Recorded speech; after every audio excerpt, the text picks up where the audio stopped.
and welcome to The Resource, the podcast propelling employer brands to recruit smarter and retain better. I'm your host, Priscilla Peters. And I'm your other host, Scott Dismuke. And Priscilla, thankfully, we have entered fall. Yes. It's not, I don't know what your fall is like in Little Rock, but we have kind of about a week or two of fall, and then it just kind of turns to winter. We have fake fall, and then we have another version of summer, and then, you get a couple weeks of cool weather. And it's kind of weird watching football and it is hot outside. I have a real problem with that. I know, same. But listen, I'm just glad we're watching football. You know what I'm saying? And we are recording this before the season, the week of that the season begins. So we have no idea, but I'm pretty certain. Yeah. We may not love how everything ends up from an Arkansas Razorback fan standpoint. Yeah, we're not going to be talking. I have a feeling we're not going to be talking a lot about the Razorbacks, even though they're expanding the playoffs to 12 teams. I think they could probably expand it to about 64 teams, and I'm still not even sure we'd make it. So, I think it's just going to be one of those years. I think we've turned into, we'll wait till basketball season school, at least for right now. Yeah. But I am excited about that. We will have a lot to talk about. We don't have to wait till like maybe end of November for that. So we're really, truthfully, not that far away from, we just have to get through football season, but I'm just excited to watch it. So yeah, I'm glad. It's weird to be talking about fall, and as we're recording this, it's literally over 100 degrees here in Nashville. Yeah. But it is technically fall when people are seeing this. So. Same. And we will have had Truck Driver Appreciation Week, which was mid-September.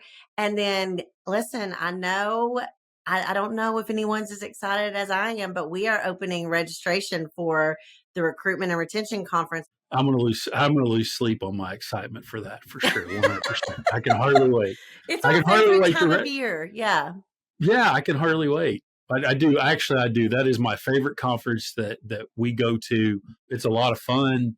Priscilla, you and your team do an absolutely fantastic job of putting on what I think is one of the best parties in the industry, and you just happen to learn something during the party. So yeah, I think we're at a new hotel this year, right? Yeah, we're at the Grand Hyatt, always in Nashville, always in February. This year we're at the Grand Hyatt, which is a new hotel. It's very nice. Very nice. It is very nice. And then where is the big yes. Do we call a party? Are we allowed to call it a party? Sure we are. Okay, where's the big party this year? There we go. It's at Barstool. Nice. In Nashville, right off Broadway. If you're familiar with Barstool, it's a great little venue, and we got the whole place to ourselves, so it'll be a good time. Are you going to be singing this year? No, that's not on the plan. But you know that I'm always front row with the band. Like, I'm having a good time. I'm singing. I'm singing along, not with the mic. They don't allow that. So. Well, listen. If you're listening to this and you've not been to R&R, and Priscilla didn't pay me to say this, but definitely sign up to come. The slots will go by super, super fast. Make sure you reserve your spot. Make sure you reserve your room. Make sure you come if you have anything to do with recruiting, anything to do with retention. It is the best conference you can absolutely come to.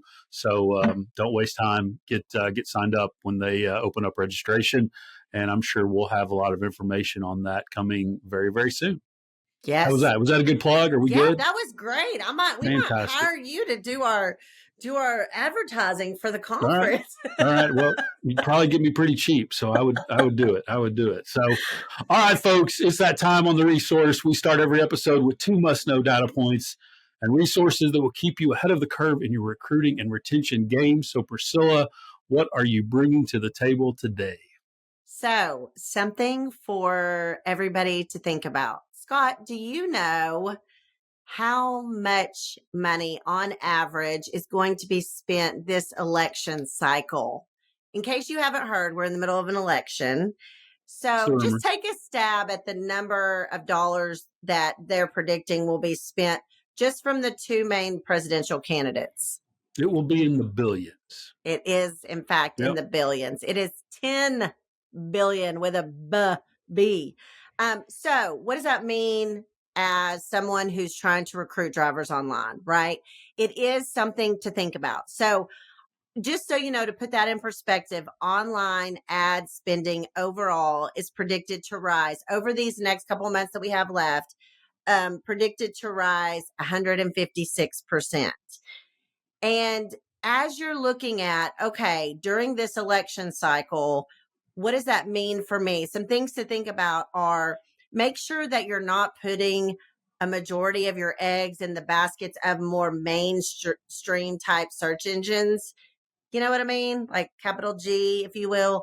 And the only reason I'm saying that is I'm not saying like totally don't do Google during an election or don't do some of these more mainstream type of, but think about how full these feeds are going to be and what you're going to be competing against, if you will. Now, yes, people that search for a truck driving job, they're probably not going to get results from these campaigns, but they could.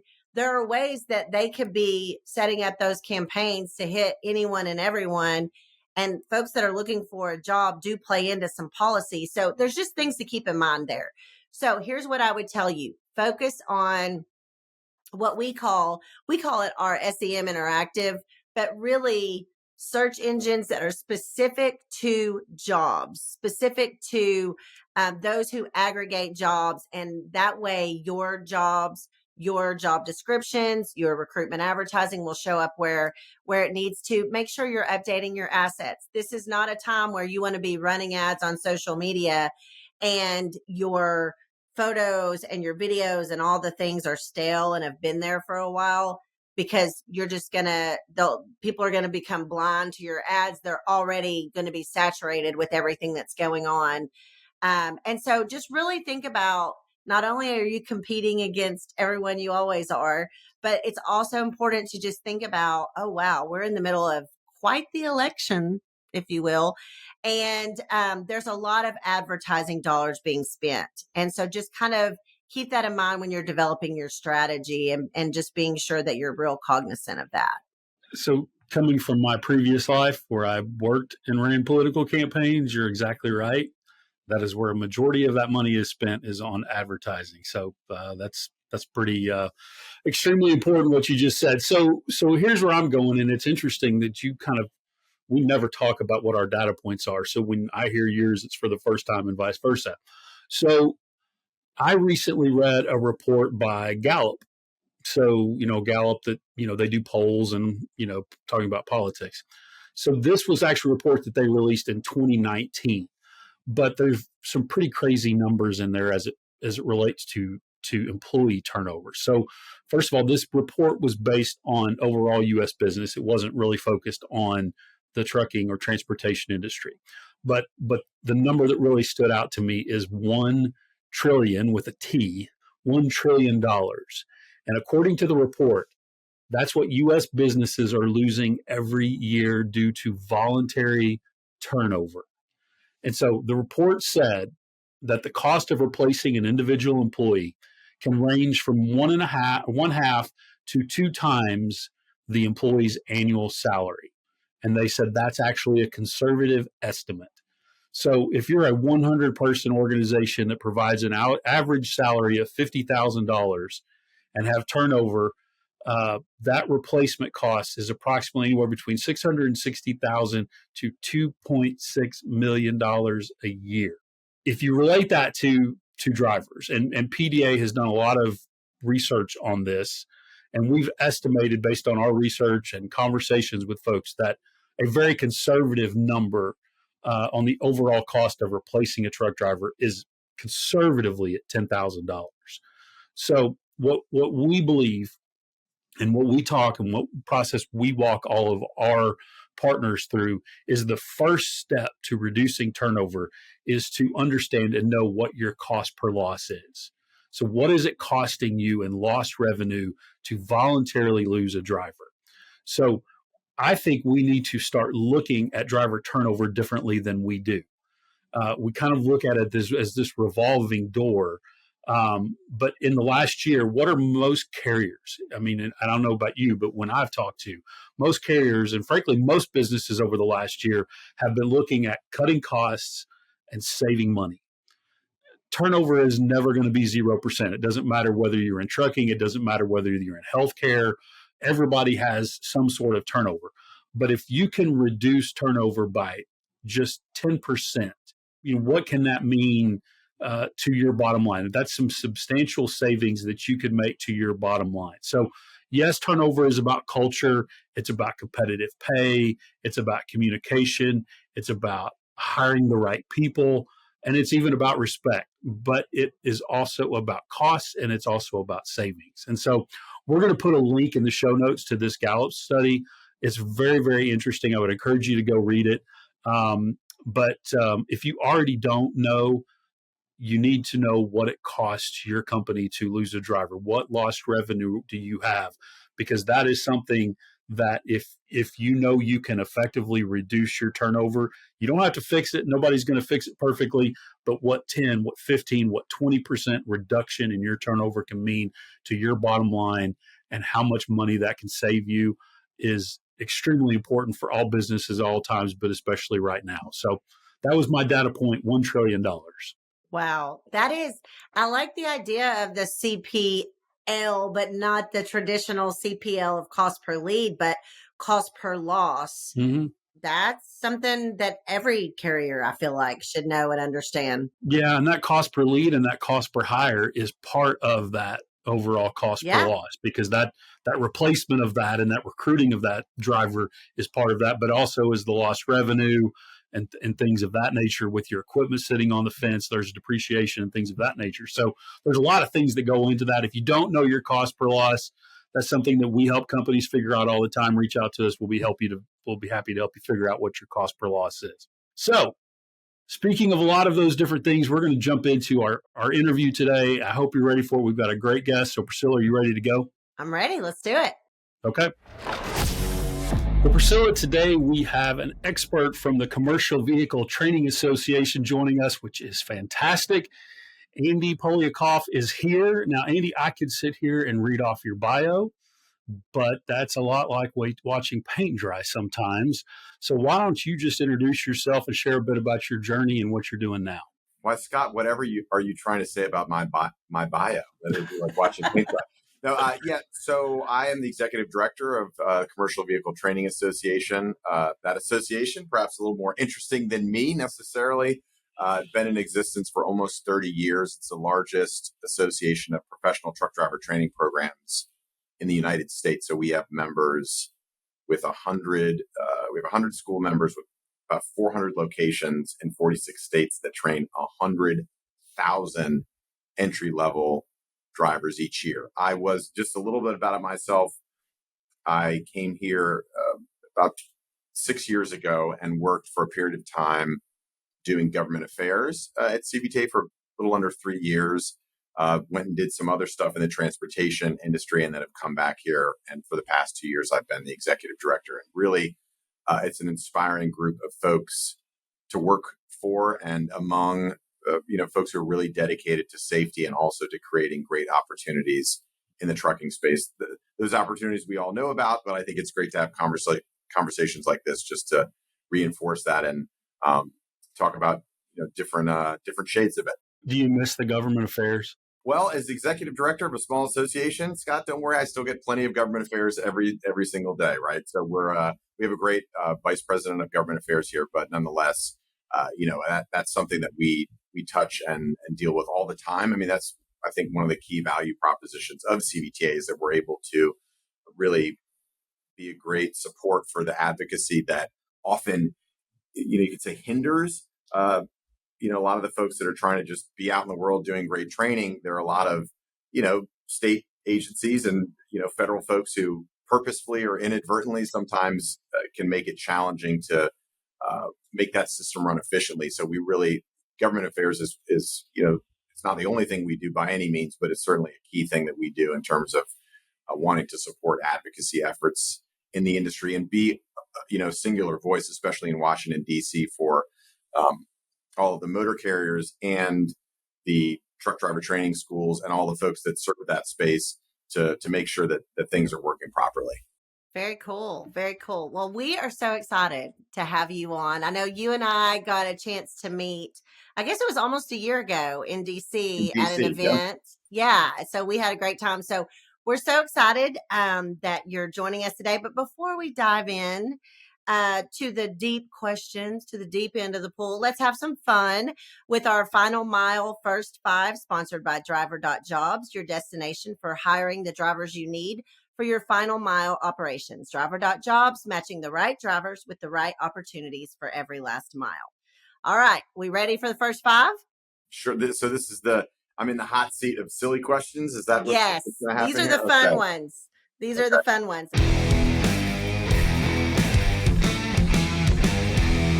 All right, so number one, and listen, rumor has it that you are part of a band, so you should have a great answer for this question. What is your go-to karaoke song? I mean, come on. All right. Next question. I'll think about that while I'm answering the next one. Let's go. Okay, Scott, go ahead. Cool. Well, we really go off the curve here. So, what would your last meal be? So we want to get real dark here. What would your last meal be? Oh my God, you guys! I mean, these are. See, the thing is, I mean, I'm going to give some thought to these questions here. This is serious business. Well, we're gonna have to have some blueberry pie for the dessert of my final meal. This is all very macabre. Okay, let's get back to it. Blueberry pie, like Yeah. that's a unique last meal request. Well, you're gonna have to have some vanilla ice. Dessert first. Yeah. No. I mean, I'm saying I'm planning the meal backwards now. Okay. I'm with you. I'm with you. Yeah. So if it's a last meal, I think I'm honestly, you read these stories about people who've had these extraordinary last meals, on death row or something like that. I'm probably going to want like burgers and pizza. Like I'm pretty simple, but like really like pepperoni pizza. Like, yeah, that's there for me. I don't need like, I've had enough, steak and all these other nice things. I don't want lobster tails. I would take pepperoni pizza. Yeah, I'm with you. Like I would be simple. My family, we do this all the time. Like we'll go, okay, your last meal. What's your appetizer? Where is it from? What's your entree? Where's it from? Like it's fun exercise. Okay, we'll go back to number one here in a minute. Number three would be if you could have any superpower, what would it be and why? Well, time travel, duh. No, I think time travel would be amazing. I would love to go into the past and love to go into the future. I'm super into history. I would absolutely adore the ability to go into the past. So time travel would be it for me. Awesome. Okay, going back to the music side of things, we're not asking you your go-to karaoke quite yet, but if you could attend any concert, past or present, who would you go see? That's a good question, isn't it? A person might be inclined to say Woodstock, and I would appreciate why, but I don't think that musically I don't know that the musical experience there was. I don't know. That's a tough one. Are you guys going to tell your answers too? It's just I'm the only one who has to. You're the one on the hot seat, man. I'm the one on the hot seat. I could tell you mine. If I was going to go to a concert right now, right today, if somebody said you can go to any concert, ooh, I don't know. That is. I would go something like Garth or someone like that. Like that was one of my favorite shows. I've seen him like 3 times, and I like to sing along, even though I can't sing. Okay, I'm going to go. I'm going to give you a hybrid answer here. So I'm like an '80s music nut. That's that was my sort of key period of loving music. I mean, I love modern, today's music and '90s or whatever, but '80s for me is the thing. So I would probably. Have you all seen on Netflix that documentary on We Are the World? Yes. And you all see that? I would. That's not a concert necessarily, but I would, if I could just be a fly on the wall, and I'll consider that a concert. The many hours. Yes. That would be a very neat place to be. That's a great answer. That's interesting, and I love that we've all seen that. Y'all, we'll put a link to that in the show notes so that folks can go check it out because I thought that was pretty fascinating. The documentary on that. Well, I loved how Stevie Wonder had to show Bob Dylan how to beat Bob Dylan. That was like Yes. hysterical. Bob Dylan just could not figure out what he was going to, he couldn't figure out how to sing it. And Stevie Wonder's like, here's what Bob Dylan would sound like singing this. And like they went off in the corner, and then Bob Dylan came back and like could sing appropriately. And that Huey Lewis's part in that was actually for Prince. Yeah. And I can't imagine Prince doing that part like Huey Lewis did. And I love Prince, but the fact that he was a little too cool for school on that one just sort of breaks your heart. Yes, I know. I thought the same thing. It was fascinating. It's a great documentary. Yeah. Okay, before we leave the music stuff, what is your go-to karaoke? So I'm going to say I don't have a go-to karaoke song, but now that you're putting me on the spot, let's go with In the Air Tonight by Phil Collins. I think that would be pretty dramatic and fun, right? Classic. Yes. That would be cool. So that's a good one. I love it. Okay, last question. If your life were made into a movie, who would you play? Or who would play you? Sorry. Who would play you? I mean, I have absolutely no earthly idea. That would be for, oh my God, who? You know who I'm thinking? We could come. Who's the guy? As an adult, the Wonder Years guy? Fred Savage. I was thinking Robert Downey Jr. Oh, Robert Downey Jr. That would be a great one. Scott, thank you. There you go. I think Fred Savage. I like Fred Savage. Okay. No, we don't like him. No, I like him just fine, but I don't think I'd walk around looking like Fred Savage. I don't have curly hair. No, I'm just thinking. I was trying to think somebody that was smart, dark-headed. Robert Downey Jr. That's a good one. That's a really good one. Some people have said I look a bit like Jeremy Piven. I've heard that. But okay. I can go with that. Yes, I can see that too. I can absolutely go with that. Both of those beats your Fred Savage, though. So. Well, I wasn't thinking like looking like him. I was just thinking about like somebody, I don't know. I think of him as smart and funny. And, y'all are thinking looks for sure. But yeah. Okay. All right. Cool. Well, thank you so much. That was our first 5 brought to you by driver.jobs. Okay. Now we're going to jump into the real meat, the real reason why our listeners are probably tuning in to kind of hear your insight on just different things related to recruiting and retention. Specifically, this group, we're focused on driver recruiting and retention. So CVTA, that's the organization that you lead, is a proponent of workforce funding and its impact on commercial vehicle driver carrier career opportunities. So can you explain to our listeners and viewers, how does workforce funding, how does that work in our industry? What can we do to kind of support this funding in trucking?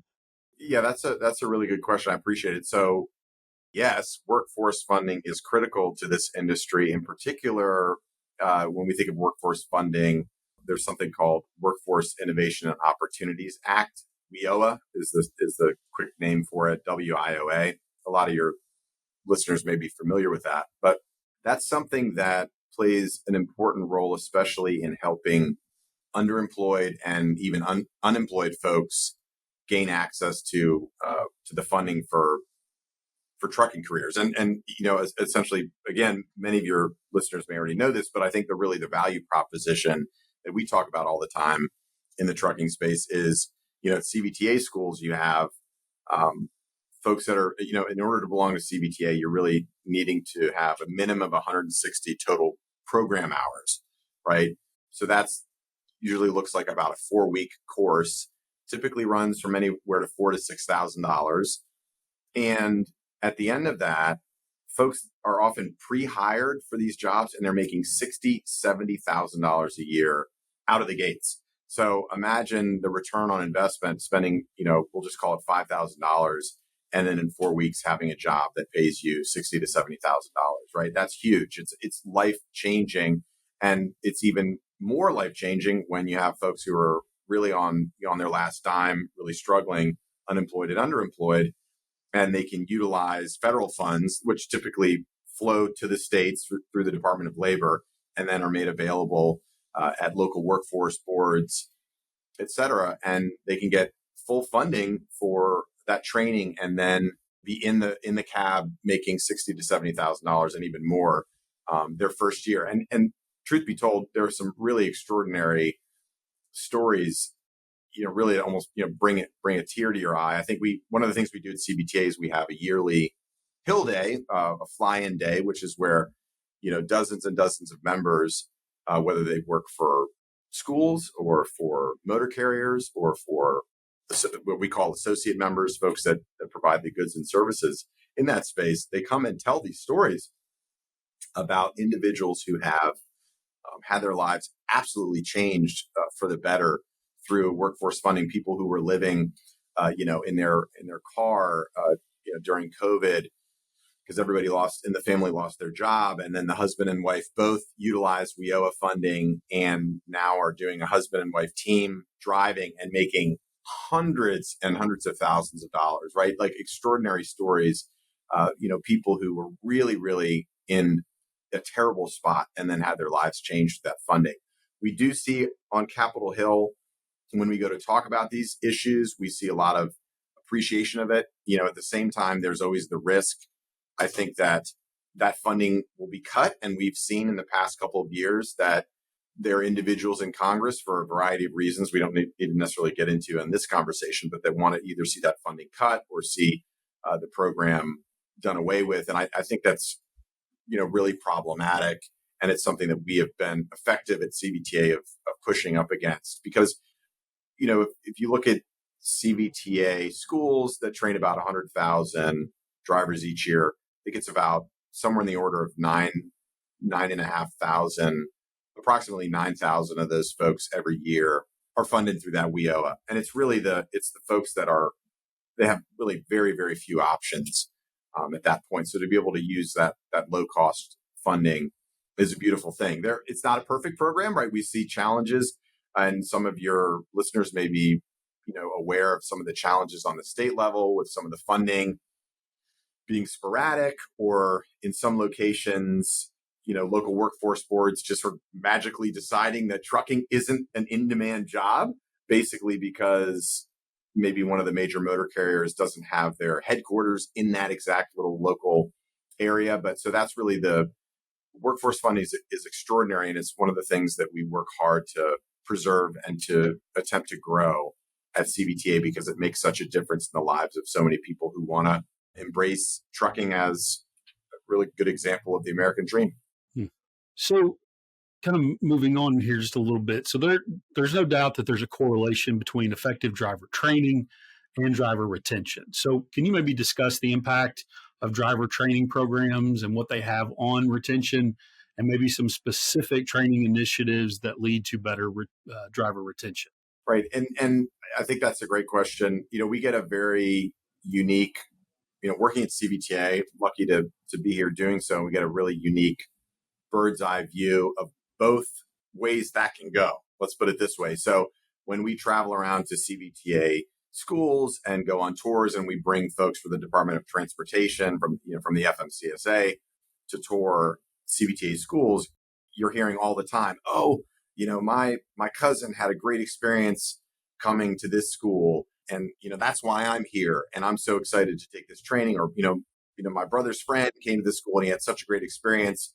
You guys, we're doing it. You're so diligent about safety and the training. Nobody overlooked me, right? If I'm having challenges with a backing maneuver or particular elements, the pre-trip, whatever it is, somebody was really working with me at the school and made it so that when I went to take my skills test, bam, I got it on the first try. Or, I needed some remedial assistance and they really helped me. They didn't just abandon me, right? So you see that on the one side.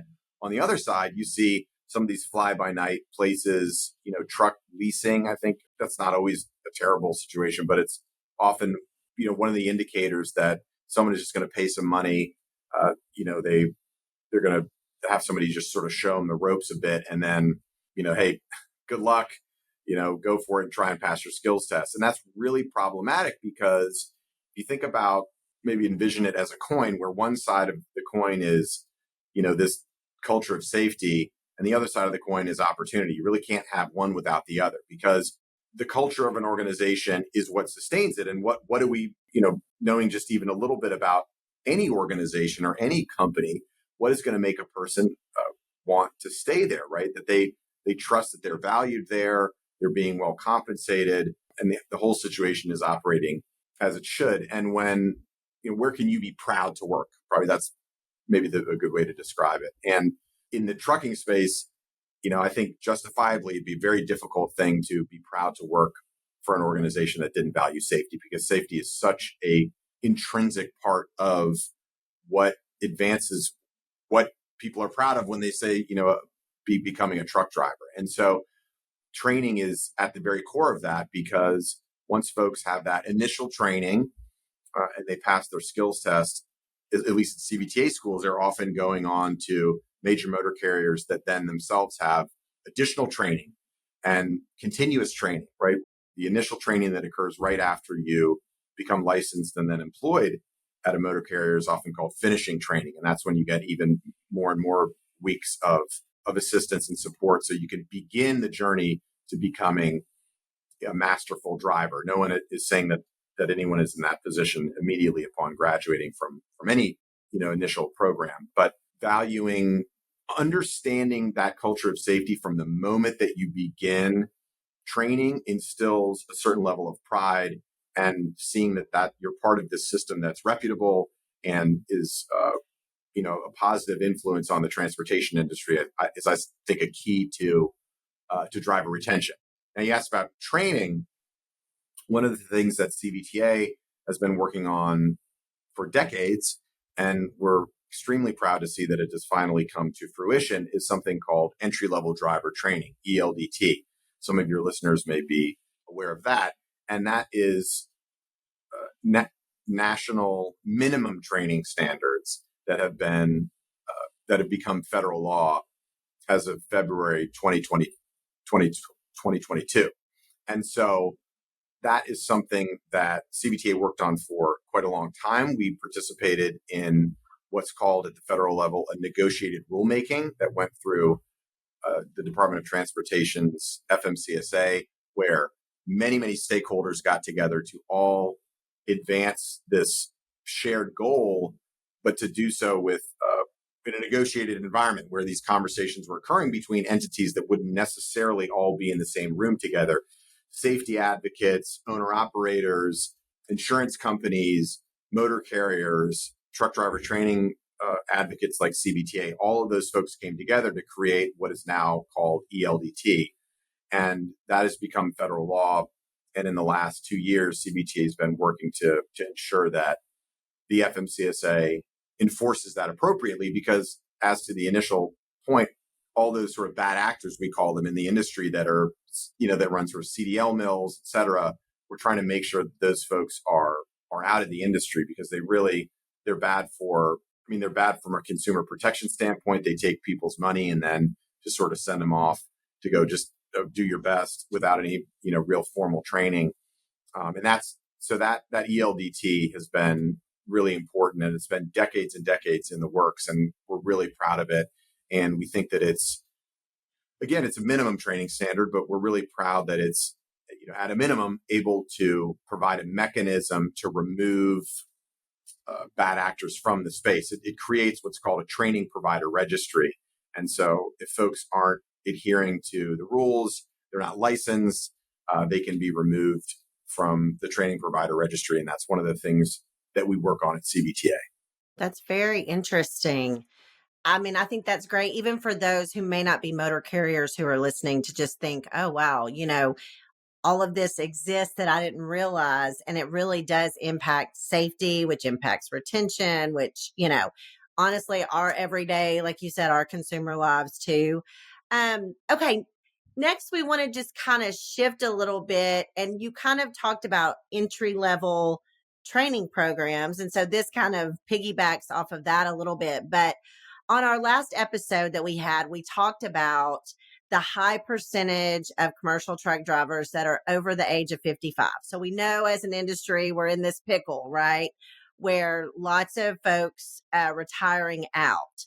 So as the executive director for CVTA, what can our listeners and those of us in the industry do to support initiatives to attract new talent to the industry. So you work with all of these schools who represent hundreds of thousands of drivers that they're training, decade after decade. But how do we, as an industry, encourage these younger generations to really become truck drivers? Right. And so there's a couple ways to answer that question. I'll try and hop in on both of them, because there are a lot in the industry, and CVTA included, CVTA's members and certainly the good folks at the American Trucking Association and many others that support efforts to even take a look at 18, 19, and 20-year-olds who presently cannot drive interstate, right? They cannot drive in between one state to another, which is really bordering on ridiculous based on the fact that 18, 19, and 20-year-olds can, of course, be licensed and get their CDL and then drive within their state. And so if you think about states like Texas or California, there's no problem getting a job and driving thousands of miles back and forth in between, within the state of Texas, within the state of California, et cetera. But if heaven forbid you were to drive from one state to another one and cross the border, then you've, committed this infraction. So I think that broadly speaking, when folks are taking a look at the industry and they're saying, okay, well, if they're individuals who if they're not on a path to, desiring to go to college and they'd rather go to a technical school or learn a skill, that we're losing so many folks who go on to do plumbing, HVAC, a variety of careers when they're 18, when they're 19, after they graduated high school. And there's an entire, if you want to think about probably why we don't see a lot of, younger folks entering that industry, is because all of the jobs that really pay well, and that's not to say that there aren't intrastate jobs that do pay well, and there certainly are. But, I think when people have their eye on the prize that this, over the road trucking, I'm going to make, $100-some thousand within the next couple of years.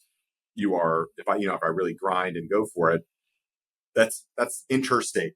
And so not having the ability to join that career at 18, 19, or 20 years old is really problematic. And so there are efforts underway to support that. And indeed, they aren't just from one side of the aisle or the other. The bipartisan infrastructure law that was passed in 2021, bipartisan, right, created what's called the Safe Driver Apprenticeship Pilot Program to study this fact, right? And what they did was created a program where 18, 19, and 20-year-old drivers would be measured. I think the group is 3,000 drivers would be part of this program. They would have to go through 400 hours of apprenticeship activities, and they would use the most modern safety equipment vehicles to do their driving. And at the end of that time, they would be studied. And that's been sort of slow to get off the ground because of some procedural components that were placed into the program, but those have now been removed. And so folks at CVTA, folks at ATA, a lot of different folks are working on making sure that program is robust and that it has support to be reauthorized in the next highway bill, so that we can actually take a real look at what it is the case. Pardon me. Can actually take a real look at what the data is, because I think a lot of folks walk around like, oh, you can't have a 19-year-old drive a truck. It's like, well, point one, 19-year-olds are already driving trucks intrastate all the time, A, and B, we're talking about safety technology, and we're talking about 400 hours of specific apprenticeship training in order to do so. So I think it's an interesting issue to investigate. Now, on the subject of what can folks do to support that, and even as outside of this Safe Driver Apprenticeship Program, what are the numbers? I think the average age of a truck driver is 46, and the average age of a new truck driver is 35. So clearly that's folks who have been in the working world for some time. I think the point I made earlier about, being committed to, thinking of this career and advocating for this career, as I'm sure that your listeners do already. But I think that's one of the chief ways that you can do it, by continuing to thank truck drivers, to treat this as a career that really should be the sort of thing where people are saying, thank you for your service. And I hear it a lot. I hear truckers being thanked for their service a lot. I think we all got the obvious introduction to that during COVID, but that's something that has stuck around quite justifiably.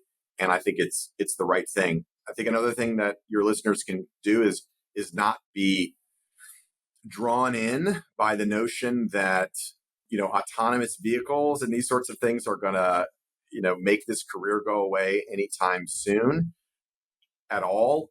We work with major motor carriers that are members of CVTA who talk a lot about the importance of, the inclusion of some of these autonomous technologies into their fleet, into the broader industry. But, these major motor carriers that we hear from absolutely understand and know that drivers are the lifeblood of their companies. And we hear that from them all the time. So don't take the bait. That would be my biggest thing. We were talking about the 80s earlier. I don't know if folks who are listening to this now heard that sort of the fun we were having with those first 5 questions. But I think about this a lot. And I think a lot of us are familiar with technologies, whether they be, having seen videotapes go to laser discs, go to Blu-ray, go to DVD. And it's like, oh, well, every 5 years there's going to be a new technology, or the way that we all saw, 8 tracks go to cassettes, go to CDs, go to this, go to that. Like, that is not how this works with autonomous vehicles. Okay. Like, this is not somebody develops an app and like taxis get outpaced by Lyft or Uber. The trucking industry is enormous, absolutely enormous. There are, I think it's 3.5 million truck drivers, and there's something on the order of over 700,000 fleets, right? 700,000 motor carrier fleets that exist in the United States. So the idea that somebody's going to flip a switch and create an advancement in technology in the same way that they have with consumer goods is just not reality. So I think that's also one of the things that folks can do is appreciate that drivers are a key part of this, and they will be as long as any of us listening to this will be alive. Yeah. So kind of the summarizing, you've touched on a lot of these things, but if you had a room full of driver recruiting and retention professionals, which hint, that's who's listening to this. So you kind of do have a room full of them. What would you tell them is maybe the biggest myth and maybe the boldest truth about the driver shortage that they face? Right. Well, and I think we all appreciate the challenging role that folks are in every day, wanting to get the best and brightest into that, into the cab and working for trucking companies that are doing great work. I think the biggest myth, is one of the things I just mentioned, which is the idea that, technology is going to outpace or make the truck driver obsolete. It's just not happening. And believe me, I'm trying to think of what year I came to CVTA. Let's just call it 2017. Here we are 7, almost 8 years later. And I remember, autonomous vehicles have just absolutely the best marketing. It's unbelievable. You can read, you can sit down, you can read a bunch of autonomous vehicle articles, and you'll be like, woo, trucking, who would want that career? That'll be gone in a day. It's like, no. And not even close, not even close. And so that's the biggest myth, is that this is going to, that the way that we switched from DVD to Blu-ray or something like that is sort of leap that this is. It's not even close. It's literally not even close. And as to the truth, I think the truth about the driver shortage is that it's real, right? It's real. It certainly fluctuates based on freight. We know that freight's been down, and that's problematic, but great motor carrier companies continue to hire great drivers because they need them. Okay. That is the truth. That's what the truth is.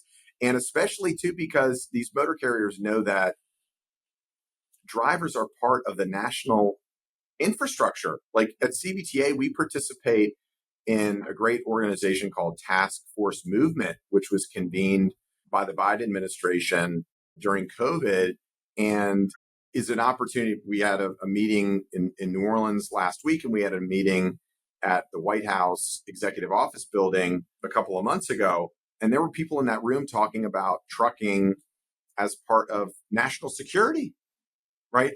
when we think about the importance of the truck, we have to be thinking, and everyone in this space knows that there is no truck without the truck driver, right? And so these great carriers are hiring, and they continue to hire drivers because they are part of the national infrastructure, and they are perform an absolutely key role in that. So that would be my myth and my truth answer to that. All right. Great. Well, listen, Andy, I took notes. I learned several things today. So thank you so much for your time, for hanging out with us, for giving us your insights and answering our questions today. When we have more, we'll have you back. How's that sound? Thanks. That's wonderful. And I have another second to make a quick shout out here? Yes, yes. We have a conference coming up in October in Atlanta. Oh, yeah. It runs the 9th through the 11th. And we have, I think, what is one of the best speaker lineups we've ever had. It's just a who's who of that space that's going to be participating. We have Congressman Mike Collins from Georgia. He's on the Transportation and Infrastructure Committee. He will be speaking. We have folks from the president and COO of Covenant Logistics and the COO of Melton Truck Lines will be participating. We got folks from AMVA, key folks from FMCSA, folks from Werner. They'll be doing a digital masterclass on digital advertising and marketing in the space. That's going to be Bob Newman and Doug Smith. Let's see, who else am I thinking of? There's going to be a great government affairs panel that's going to be run by, or the speakers on that are from Truckload Carriers Association, American Trucking Association, and from Schneider. And then we'll have an attorney talking about really compliance issues and, the way that truck driver training schools participate and motor carriers can think about avoiding some of these challenging situations in the space. So please come, don't miss it. October 9th through 11th. There's still seats available. Check it out, cvta.org/events, and come see us in Atlanta. Great. Yes. We have folks from our team that attend both your fall and spring events, and they always come back and say what great information it was. So yeah, you guys be sure and check that out. We'll put the link in the show notes where you can go and register and find out more information about that. So, all right. Well, thank you so much. We're just grateful that you took time out today to hang out with us and share some information with our listeners. So been a pleasure, Andy. As well, and really appreciate you all having me on, and it was great having this conversation. Thanks, all Andy. right. Appreciate it, man. Thanks, y'all.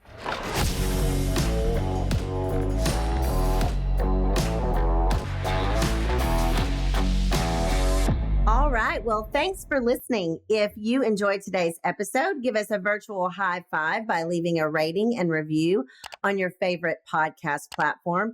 And be sure to hit that subscribe button so you can never miss out on our latest episodes. And if you have any questions or feedback, you can reach out to us on social media, or you can drop us an email. You can find our email addresses in the show notes. But we'll be back next time with some more fun, some data and insights to help you ace your recruiting and retention game. Priscilla, I hope you have a great day, and we will see everybody next month.